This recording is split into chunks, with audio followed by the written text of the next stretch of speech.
Hi, I'm Carrie with It's Your House, and I'm here today with John McClain, and I'm super excited to be here with him. I think he's my favorite interior designer crush. And John has offices in LA and in Atlanta, and he currently lives in Las Vegas with his husband of 21 years. I also have a husband of 21 years. Crazy enough, right? Um, he has been doing interior design, I think, his whole life, and he's going to tell us about how he started. Um, he's an HGTV host, and he recently wrote this book that I have all post-it noted up, but The Designer Within. It's awesome. I love it so much. And we're going to talk to John about kind of how he navigates challenges with his clients and in his own designs. But before we get to that, I want to jump into how John, welcome. Thank you for being with us. My pleasure. My pleasure. And if you can, one of the quotes in the book said that you designed a space off of your family's garage when you were 16 with your grandfather. Is that kind of how your love of design came about? It's always been a part of me. My family built houses actually. And I remember being probably 7 or 8 years old and going with them as they were building these houses. And they were literally laying the foundation of the house and working from the ground up. And I was like, wow, this is cool.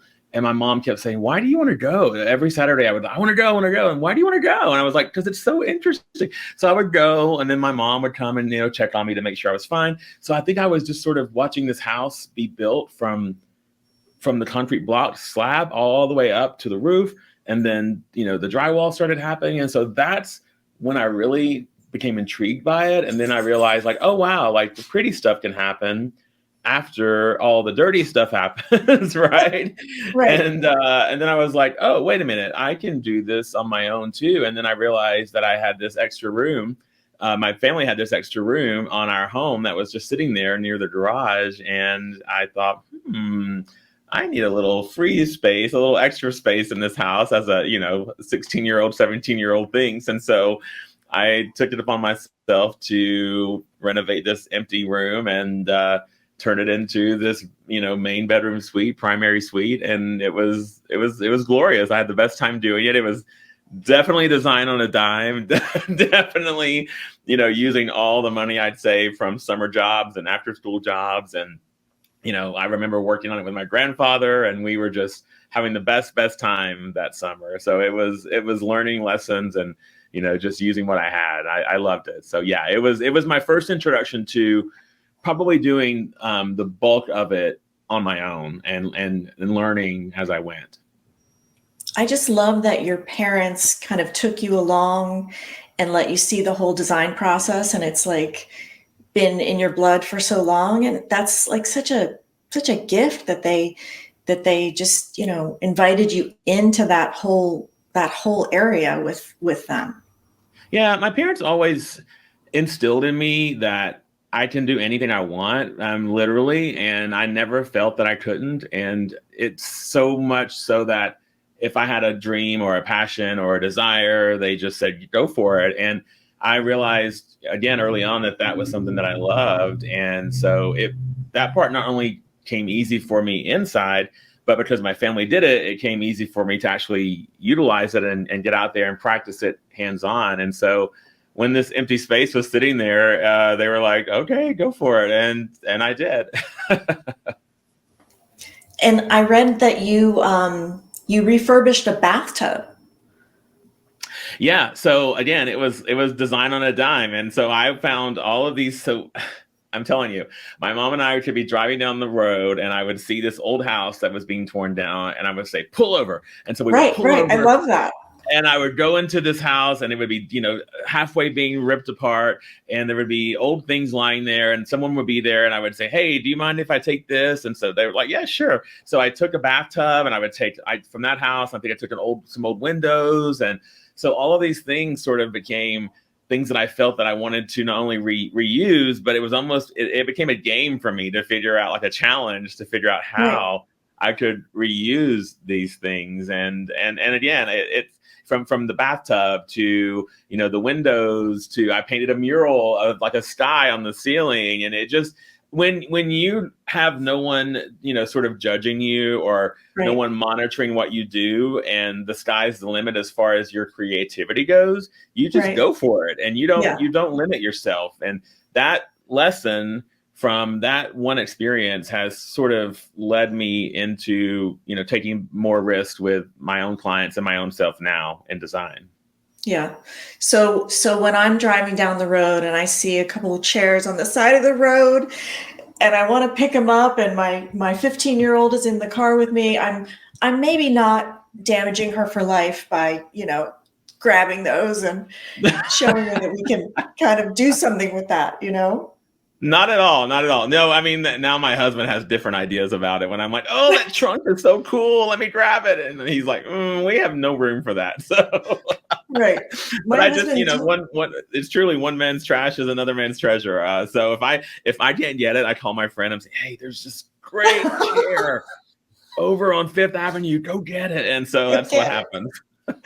yeah, I've been banned by picking up chairs. I had like a chair thing, and there were so many chairs in my garage that at one point they were like, okay, no more chairs. What we Yeah. can't, Yeah. we only have so many people in our house that sit. So See, lighting is my thing. So not necessarily finding it on the side of the road, but buying it on sale or finding it somewhere that I love. And I used to have probably, oh my gosh, like 20 different light fixtures in my garage, just because I found them on sale or I saw them and I loved them. I had no idea where they were going and no idea what I was going to do with them, but I just loved them. And so I would just kind of take them, sit them there, because this is the thing about design. If there is something that you really do love, you will find a way to use it, and you will find a absolutely. place that it can go eventually. Eventually Yeah. you will. It may not be this Yeah. house, it may not be this room, but there will be a spot where you can use it down the road. Or it may not even be for you.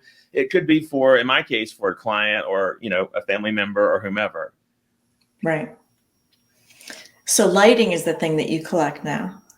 Yeah, it's kind of my jewelry of the home. I I love love it. that. I'm obsessed with it. Yeah, I really am. It's that final piece of the room, I feel, that really brings it all together. And lighting has come so far over the years, of course, with the LED introductions and Right. all the different things that you can do with it now. And even Yeah. when I had my own home furnishings line, lighting was what I loved doing so much with my lamps and light fixtures and wall sconces and so forth. So I really spent a lot of time, designing more lighting for my line than I did designing any of the furniture pieces.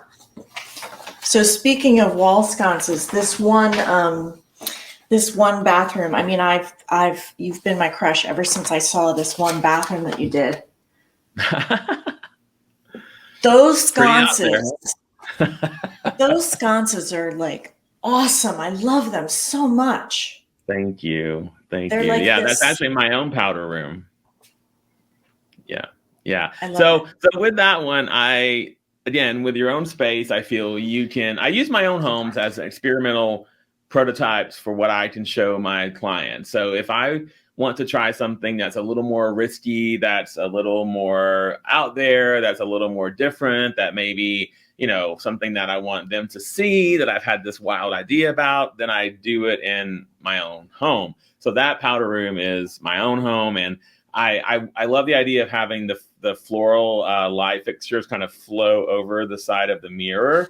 So it had this organic feel to it. And I think every room should have some kind of organic element to it, whether it be fabricated organic or something real organic. And I also like in that room how the floral sort of brought the feeling of the wall covering into the background too. Yeah, it's spectacular. I love it so Yeah. much. Thank you. So you Powder were room should be a talking about, showstopper, by the way. say it again.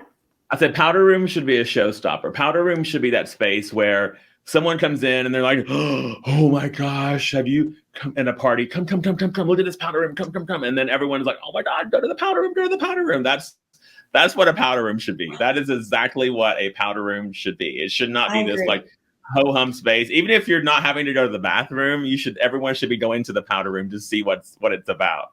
Right. I agree. Yeah, Totally. Also, you don't have any windows, so it's like this little jewel box. 100%. Yeah, I And agree. it doesn't cost a lot to do to decorate or design a powder room necessarily, because it is physically a smaller space. So the wall covering doesn't cost as much. The tile doesn't cost as much. So your investment isn't as much as it typically is in a larger space. So you can, splurge on a few more expensive items in there. So you talked about making bold decisions in your own home and how it's kind of like your laboratory. Um, did you ever I like to talk about this stuff because it really helps, us learn from someone who's done it for so long. And, when we see that maybe somebody else stumbles a little bit, we can also say, hey, it's okay for me to stumble. So talk to me about a time when you made a bold choice and you were like, oh wow, like you doubted yourself, and how did you kind of navigate through that? Well, I think I've always taken what I call calculated risks, and I never I never jump into the water without knowing how deep the water is. So I always try to think about what could happen or how I'm going to fix it if something does go wrong, or can I get out of this situation if it is really, really bad. But there's always times when I'm like, oh, geez, that light. One time I did a light fixture over a client's dining table, and I didn't know that the client was ordering a different dining table during the time that I was also specifying this light fixture. So the table comes in. I didn't realize the size was so diminutive. And then this big, massive light fixture comes in, which is way oversized for her dining table. And I had to do a little song and dance. And I'm like, well, we're going for a big statement piece here. Which actually I figured out a way to balance it with other items in the room and, add some head chairs to the table. So there was a way, again, to make that work. But yeah, I mean, it's all about how you deal with things. And I there's never really, and maybe it's because I'm in the industry, I never really sit down and put my head in the sand and, I don't cry over spilled milk. There is a way to figure out a solution to solve a problem. There's no reason to sit there and spin in a circle and cry over it. Just figure it out and move on. And Right. there is a solution to it every single time. I tell my team now there's no design emergencies. If a client calls you upset about something, they should have called 911 if their house is on fire. There's no reason they should be calling us for design emergencies. Those pillows will fluff themselves. I promise you, they'll figure out a way to get them done. I once had a client, God bless him, he called me at like 11 o'clock at night, a little too much to drink. He could not figure out how to turn his shower on. And I said, at that point, that is when I decided to install some boundaries with my own clients and realize, like, all right, you know what? I need to figure out how to teach my clients to do things on their own, which is when I started rolling out processes within my own design firm. Awesome. Yeah. Awesome. I also find when when I've made a mistake in my own home, the whatever comes after that is so much more interesting than what I had planned. So that's kind of awesome. So you talked about the light, and then you figured out, the head chairs, and that whole thing was probably so much more exciting than what you had planned in the first place. My mother we used to live in the country in Georgia, and we would go on these country Sunday rides to nowhere. Literally, we would just get in the car, and my family would drive. And they would sometimes I would be upset. I'm like, "Where are you taking us? Why are you doing this?" And then she wouldn't even know. And then sometimes we would end up at like a beautiful waterfall, right? Or a gorgeous vista on a mountainside. And, I didn't know where we were going, and she didn't either. So this sort of journey to nowhere ended up with this beautiful destination. So I try to remember that now as an adult, and just kind of think about, like, okay, you might not have the perfect path to get where you're going, but there is usually a beautiful outcome to things if you try. That's such a great life lesson, just in everything, not just in design, right? Yeah, you couldn't tell my 6-year-old self that, but No. but now I see it. And I can't tell my 15-year-old daughter that either, Right. but it's all good. Yep, yep, yep. She'll remember one day. She'll go, "Oh, maybe mom was right," as we all Hmm. do, right? Hmm. But at 15, I know nothing to her, so Yeah, it is what exactly, it is. exactly. Don't even try. No, it's worthless. Okay, so I loved the part in the book where you said it's about truly diving into your soul and exposing all your design wants and wishes. It's about exploring your creative side you may not even know is there. So, how do you help? And I love that you said that, like that just, wow, like we all have that creative side, right? And I think that so many times we we dim it and we just go with what we see other people doing. And I have come to understand that that is never going to make me happy. If I'm just coveting a purse that someone else has and I go buy that purse, it's like, ooh, I bought the purse, but then it's over, and that didn't do it for me. So I know that I have to find things that that spark something in me that's going to do it for me, right? So how do you guide your clients through, discovering what their style is as opposed to what John wants or what Yeah, John's and style is? well, and those are hard lessons to learn, by the way. You can spend a lot of money on them and as you said, and figure out like, "Ooh, I maybe shouldn't have done that just because the neighbor has it," or it could just be a long process sometimes. Sometimes it's a renovation that you open up your home and you design it the way that someone else does and that you're not happy with it. So, we have again, back to processes. I have figured out this very, very detailed process from in the form of questions that we ask our clients, and we tend to make what we do look very easy and very streamlined, and it does appear that way to our clients. But we have so many questions and so many fact finding missions that we go on with them through this entire onboarding journey that we do. So by the time we get to the point of making actual selections for them, we're pretty much about 98% on track with what they are wanting. We start out again with literal questions. So we start out with questions about what they like, what they don't like, what they hate, how they use their kitchen, which side of the sink do they like to pull out the dishwasher. I mean, like all the things, right? Uh, Right. and then we move into actual physical visual samples from there, and then we ask them to actually save physical samples for us to see them visually. So visual samples of what do they like, what do they not like, and then we have them save them to House or Pinterest, and then we require that they write notes below every single image to let us know what they hate or don't like about it and what they do like or love about it.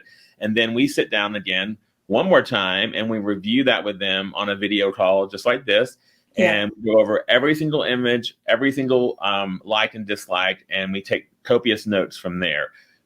From that point, we then do what I call a project direction board, which is sort of a mood board, but it's taking in all the accounts of everything that we've discussed and putting it into one board, one digital design board that hopefully represents what they had envisioned the feeling to be for their home that they wanted it to evoke. Now, if a client has no idea, I have no idea what I want, and I don't know, I like everything, and I go into their closet. I go into their closet. Perfect. I start looking at their clothing, and I look Right. at the patterns. I look at the colors. I look at what styles they have. Is it very dressy? Is it very casual? What are they buying? And that is a good starting off point for people. But and also too, they do have to gel with our style. I'm not a dictator at all, but they do sort of have to fall under the umbrella of how we design. We Yeah. design I call comfortable chic. So we have this comfortable chic aesthetic where it's livable, but it also has this tone of elegance to it. So we never do anything too precious that you can't sit on it and use it. But it also, you can invite, your boss over to have dinner because it looks so nice in your home to do that with. So we really try to blend the lines of, saying like, yes, this is livable for your family, but you can also throw a fabulous cocktail party and entertain in your home just like you would in a very fancy home. But everything again, can be hosed down or washed down, whatever you need. It's never ever. I remember we did a house for a family, and it was in Traditional Home Magazine, and it was all white sofas and like very light because that's what the family wanted. And they had 2 young children. I got so much flack for that home. Everybody, after they posted, they said, how dare you design this home for a family? There's no way a family with children can live in this home. And I literally wrote back every single person on every single comment. And I said, I will have you know that we specified every fabric. Literally all of the fabric was indoor-outdoor fabric that could be cleaned with bleach, and no one even could tell the difference in that. So that is kind of what our job is as designers, is to take what our clients' needs are and then fulfill them in a way that satisfies both aesthetic and functionality with those desires and with those needs. I love how so many people give you feedback. It's like a barrage. And I also love that fabrics have come so far that you can't even tell, you can't tell. Amazing. Yeah.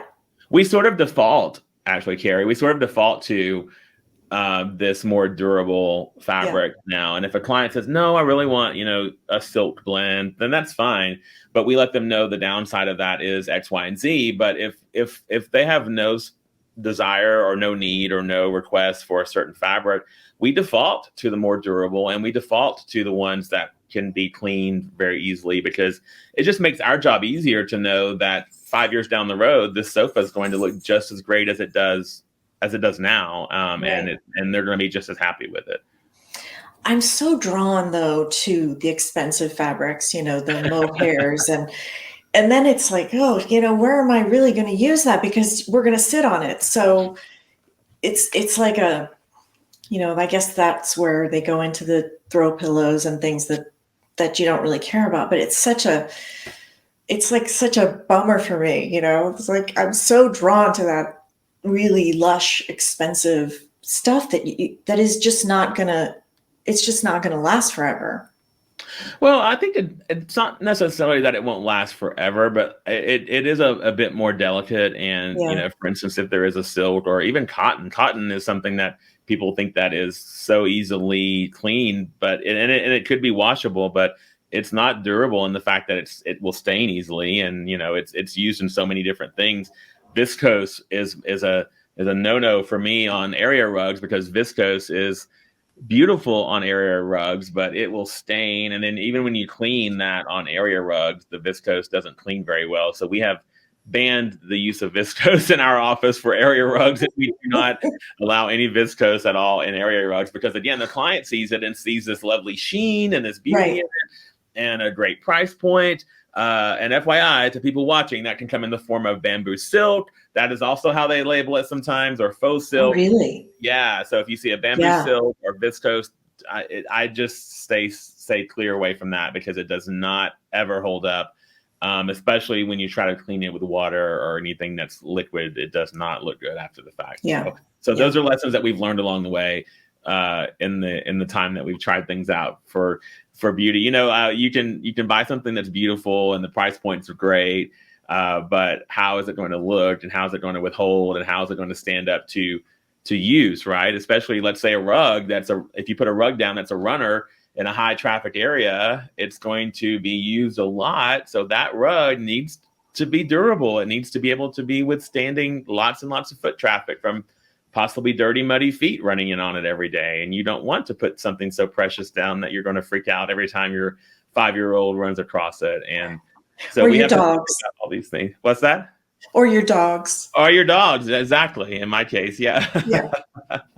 So we're on the topic of materials, and I noticed that in your space in LA, you used porcelain countertops. And I just thought I'd pick your brain for a minute.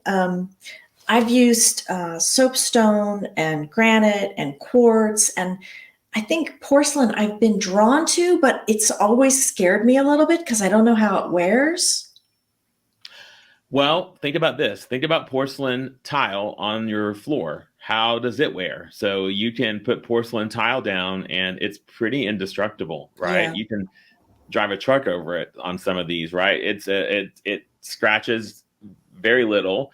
It withholds heat, withholds dirt. You can take that now and put it on your countertop. So they've made these large format porcelain slabs, It's which amazing. it is so great. Yeah. And again, I had not had a lot of clients who had requested it or used it. So I decided we have used it outdoors, but never indoors for clients. And so I said, you know what? I'm going to be the first. I'm going to be the one to do that. And I can tell the story of how it works, how it doesn't work. And oh my gosh, does it work? I loved it so much. Number one, it looked just like real marble. It Yeah, it's looks so beautiful. realistic. Yeah, everyone that comes into my kitchen is like, I love your marble. And I'm like, actually, it is not even real marble. Secondly, the durability is insane. I can take a pan off of the stove and sit it on the countertop with nothing underneath it at all Wow. whatsoever. So you never have to worry about any heat damage to it. So the durability is crazy. I do warn anyone who does it, you really have to have a fabricator who knows how to cut it, how to miter the edges, how to cut the sink out for it, how to do the buildup on the countertop edges. So that's really important. And they're getting more and more people who know how to do that. But when I was trying to find the right installer for it, it did take a hot second to find the right person to understand what I was looking for to do that. But I did it on the countertop and actually up on the backsplash as well, very continuous. And I actually did it on my fireplace too, because I wanted large format there. And it's very thin, of course. It's like a 1/4 of an inch thick. So it's very great I think that it goes between 1/4 and 1/2. So you can put it almost anywhere. And the weight is a lot less than it would be for your thicker granite or your Caesar stone or quartz Yeah. materials. Well, thank you for that. I'm probably going to look into it for my next house. Yeah, try it. And there's leathered looks to it. There's the glossier, shinier looks to it, the polished looks. There's all kinds of finishes that you can choose for it. And if you're wanting to replicate such as a marble or a natural stone, go really deep and get really close to the material, as close as you can, and look as closely on the veining to make sure that it doesn't pixelate as you get close to the actual slab itself. And then that way you'll know it's a more accurate imprint, because it's a pattern that they've printed on there. And the higher quality ones will have a very detailed pattern the closer you get to it. You can take your magnifying glass. Put my reading glasses on. Exactly. Yeah. Excellent tip. Thank you. Mm-hmm. I also read in the book that one of your bathrooms took the inspiration from Harrods Food Hall in London. I love that so much. So weird? How do you get that inspiration, and then how do you kind of make it your own? Because it's the bathroom, it's not the food hall, right? And I never thought that when I went to Harrods that I would be. I mean, I was enamored. Don't get me wrong. I walked into that food hall and I was like, "Holy moly!" I told my husband, I was like, "You're gonna get tired. I'm just go sit down." And I did. He did. And he sat down, and I just wandered around, like drool coming out of one side of my mouth, like looking everywhere. Because if you go there, you're just like, "Oh my God!" Because you look at the detail of that, and you realize how much time was spent in putting that all together, and just the plaster and the marble and the brass and the metals. It's so gorgeous. And so I was just taking tons of photos of it. And I get inspiration from all kinds of places, from hotels, from hotel lobbies, because I like to get inspiration from places where it's a bit more avant-garde, where somebody has pushed the boundaries a bit, where it's not just your normal everyday design that you see all the time. It's something that someone has really, really thought about and really, really put effort into every single aspect of it. That's what really inspires me. And I appreciate that because that's what I try to do with our own clients. And so, yeah, so I was noticing all the marble and the brass and the turned legs on some of the bar stools. And I was like, huh, I'm going to use this one day. I just don't know where. And then my own bathroom came around and I was like, how do I do this? So I was like, turned legs on a bathroom vanity with Italian marble. Yes, let's do that. And that's where I just sat down and sketched it out. And that's where it came from. I pulled out my photos and let the inspiration flow. And the inspiration is never a duplication, obviously, but everyone is inspired by something. Everyone is inspired usually by some sort of memory or some sort of travel that they did.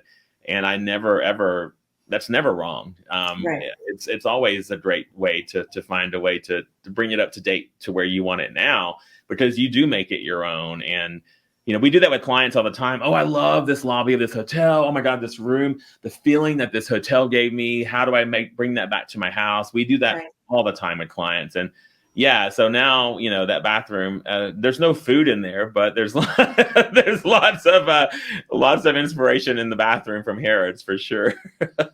It was a beautiful bathroom. Thank you.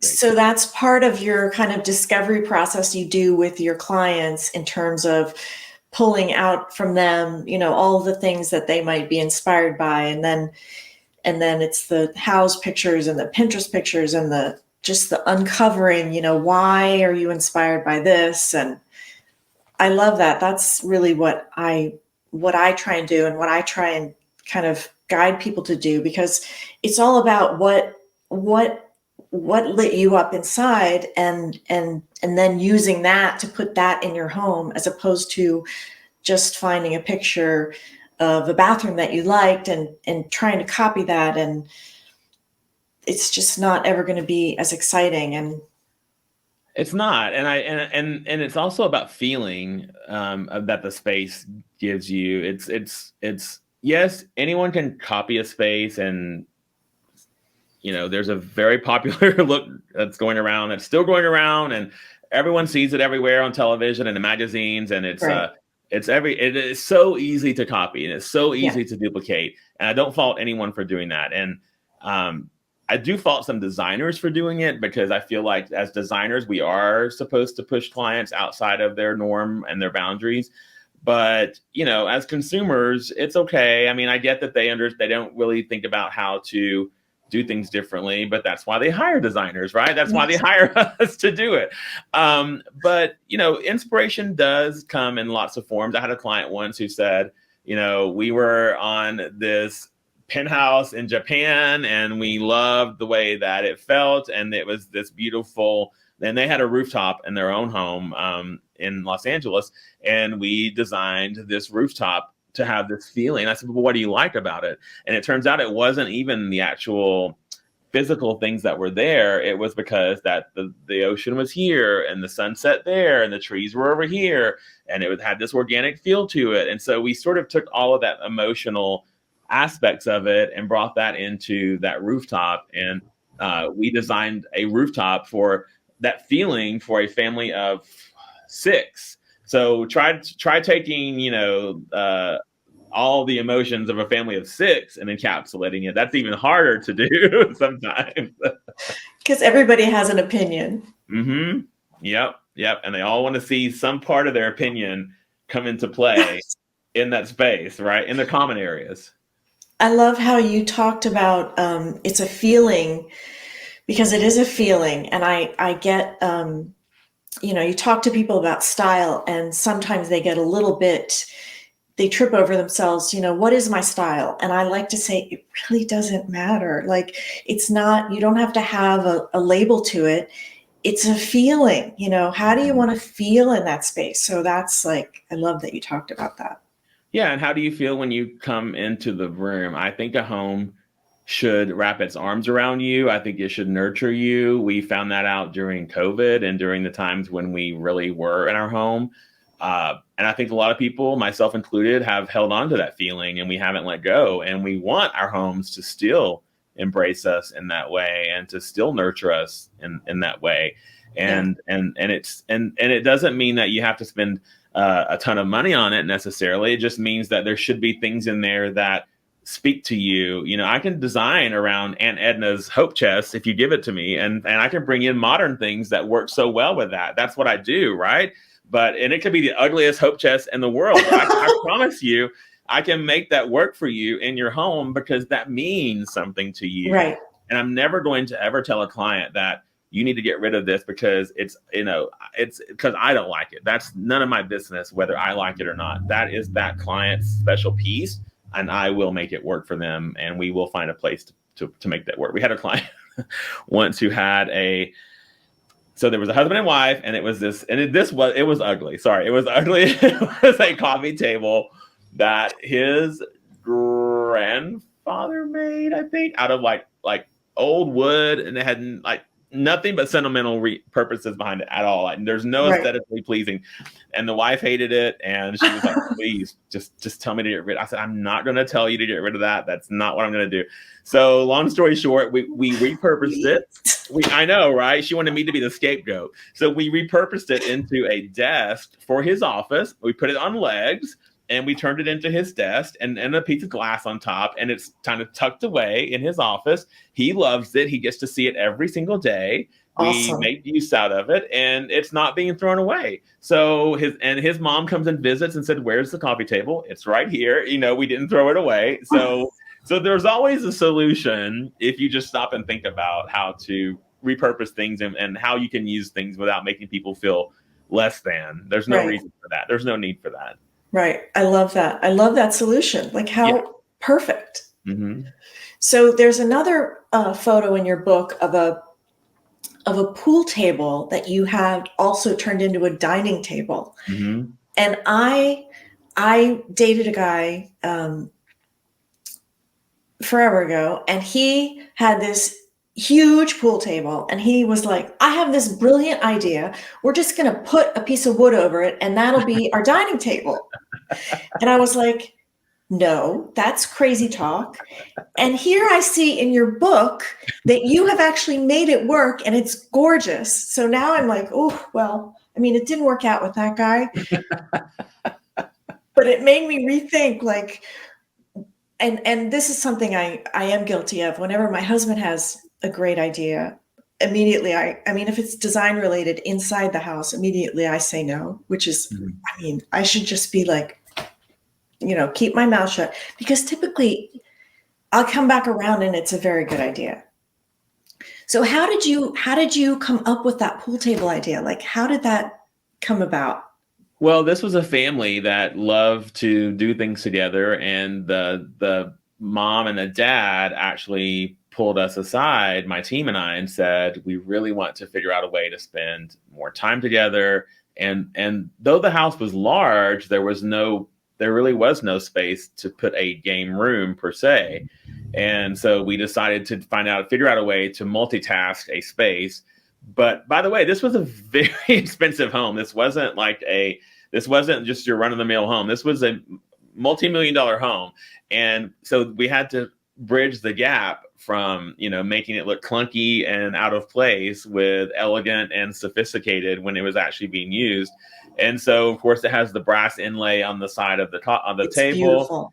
And all of those are drawers that pull out, and that stores all of the cues and the balls and everything. And we actually have another drawer that stores plates and dishes and serving pieces and so forth. So it is super, super functional for the family to use. And the chairs, we figured out a spot for the chairs. You just pull the chairs aside, and then the other family who doesn't play pool can just sit in the chairs and watch the people who do play pool together. So it's just all about our job is to figure out solutions to clients' problems or to clients' questions. And that is what we do.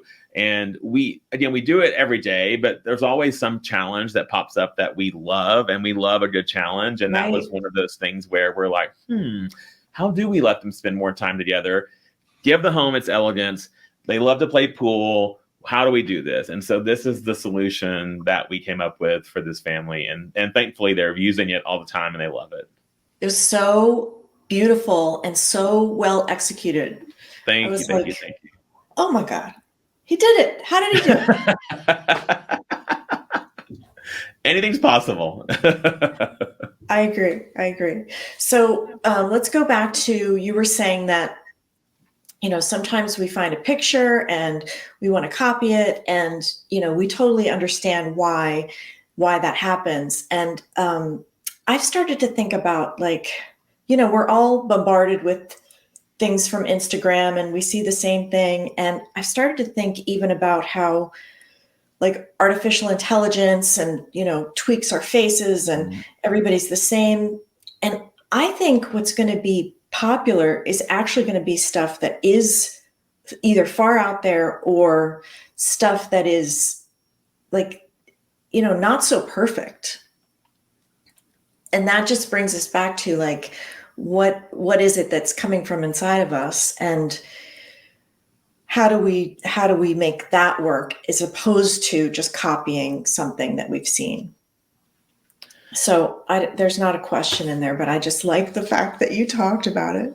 Well, I agree. I mean, I think that we found that out during the pandemic too, because we were all on video calls and we were all seeing each other virtually, and even television shows but they became a bit more forgiving, right? Nothing had to be as polished or perfect or, straight. Everything was a little imperfect, but that imperfect was okay with everybody. And I feel like that's still the same now with people's lives and with their homes, and people just want to live in their homes. They just want to use their homes. One of the things that we've seen is that people are using every single area of their house. There's no space of homes that are not being touched or used now.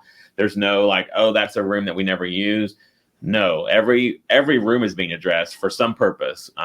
Even our, super high-end clients that have, really, really large homes, we're using them for lots of reasons, gift wrapping rooms, whatever, they're using them for something. And I love that. That's why you have a home, is to use it for different things. And it's wonderful to see people not having this throwaway room, this junk drawer of a room where they're not using it. And it's causing us to think outside the box and to figure out, really unique solutions for people. So yeah, you're right. It has changed us. It really has.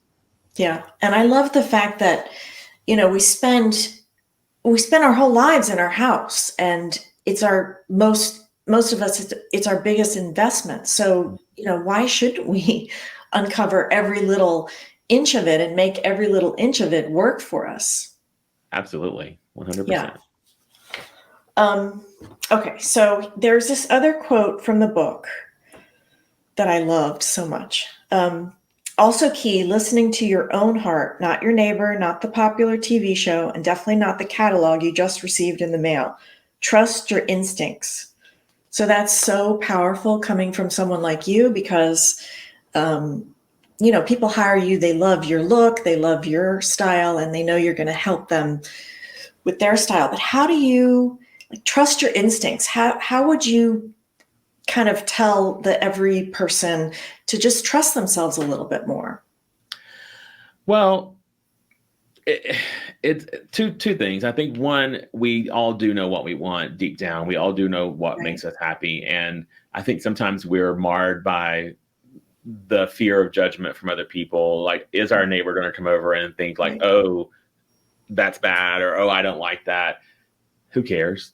Right? Who cares what they think? Who cares? Who cares? I don't care anymore. And I think that comes with age, and I think that comes with, just being able to be more confident in yourself.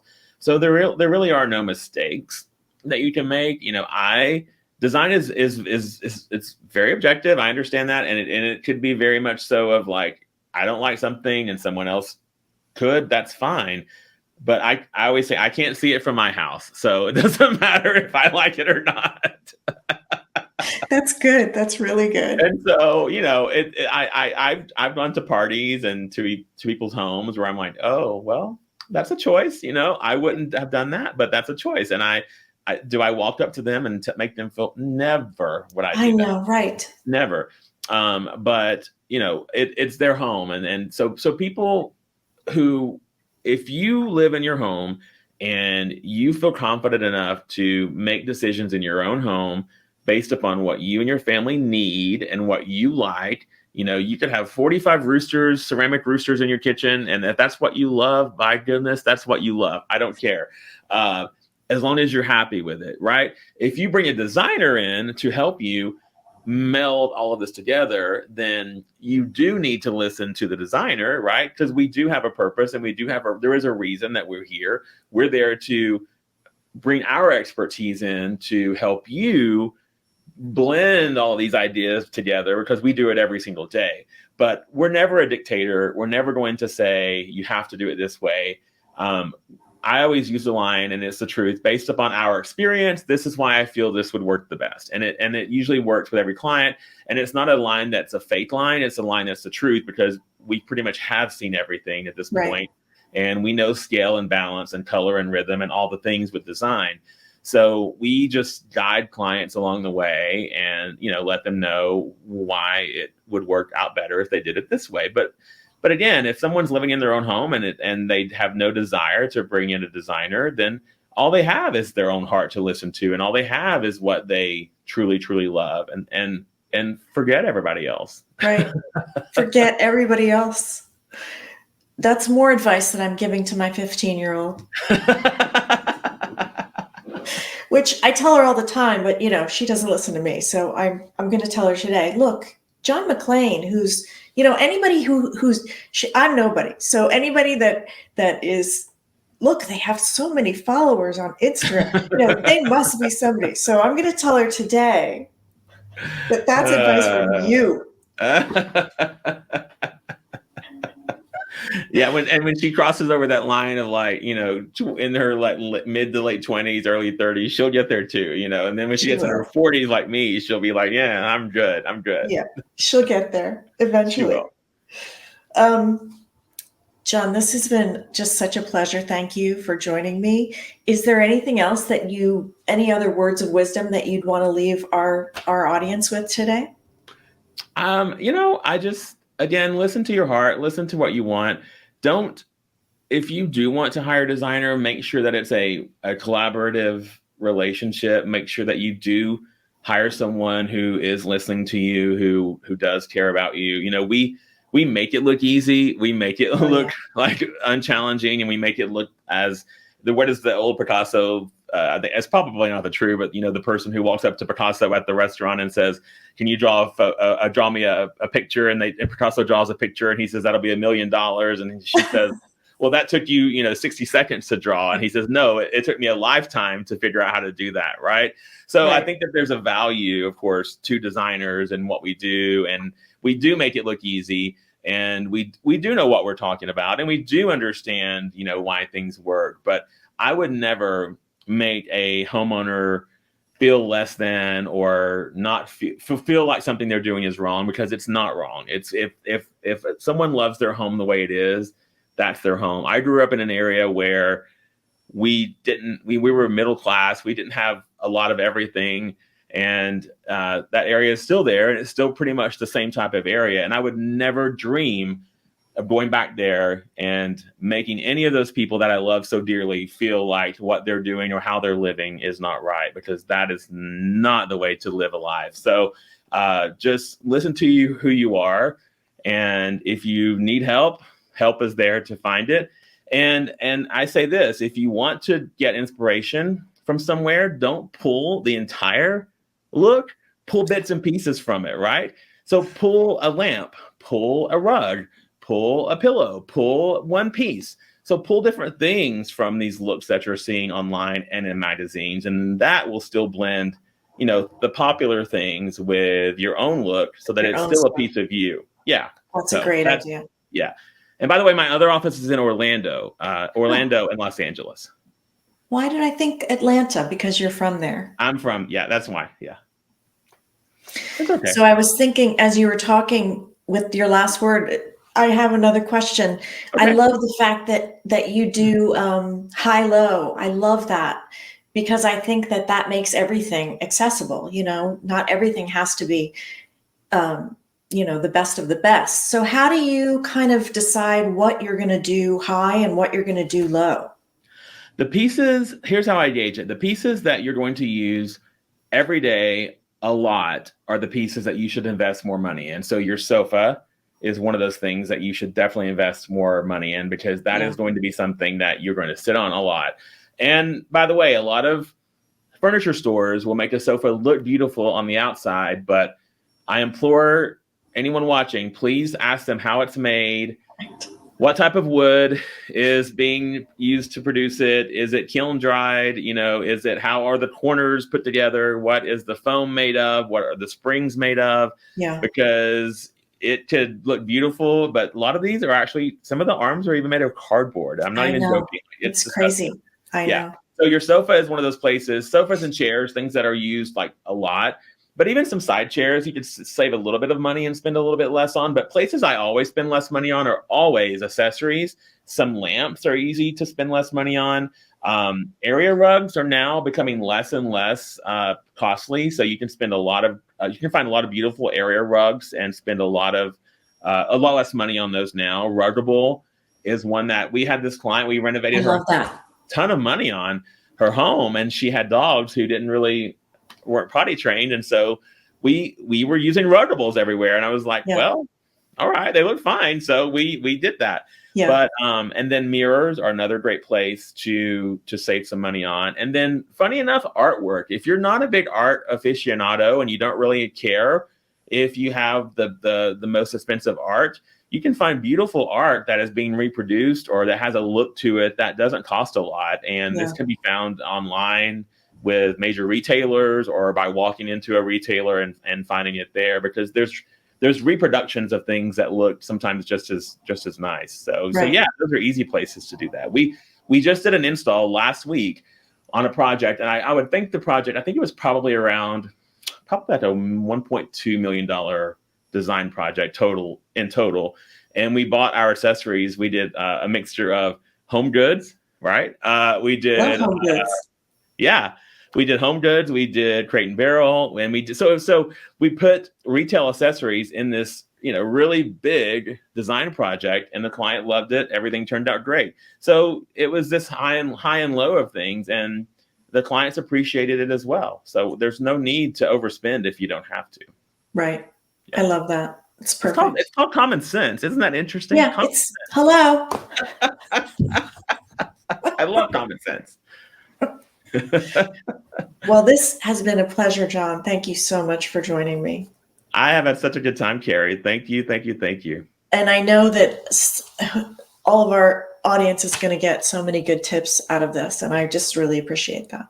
I hope so. And if anyone is curious about the book, they can find it anywhere books are sold, or if they want a signed copy, they can go to thedesignerwithin.co and I can send them a signed copy. But it's on Amazon and all the places. So if they want a copy. I mean, I can't recommend it enough. Look at all those Post-its. I didn't want to write on the actual book, because it's so pretty. Thank you. I spent a lot of time working on it. I really did. It's like, no one told me when you did a picture book, you had to put words in it, but hey, I did. So there you go. But I'm glad you like it. Thank you for having me. All right. Thank you so much, John. Thank you, Carrie.